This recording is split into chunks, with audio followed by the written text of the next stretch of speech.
আমাদের স্যার ফজলু স্যারেরা মারছে, তার জন্য ছাত্রছাত্রী একটু উত্তেজনা হয়েছে, তার কারণে মানে সবাই মারছে আর কি।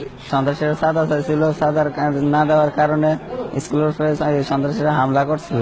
ধিক্কার জানাচ্ছি যে এই ধরনের সন্ত্রাস যেন বাংলাদেশে কেন, কতুয়া কেন, সারা বাংলাদেশে কোনো বিশ্বে যেন না থাকে। ঘটনা যারা ঘটিয়েছে তারা সবেমাত্র সন্ত্রাসী, তারা যেই দলেরই হোক। আমরা কচু উপজেলা যুবলীগ পক্ষ থেকে তাদের দৃষ্টান্তমূলক শাস্তি দাবি করছি। এদের রাজনীতিতে কোনো নাম নেই, তো আওয়ামী সমর্থিত বলে জানা যায়। আমরা তাদেরকে গ্রেফতার করার জন্য অভিযান চালাচ্ছি। আমার 2টা টিম কাজ করছে।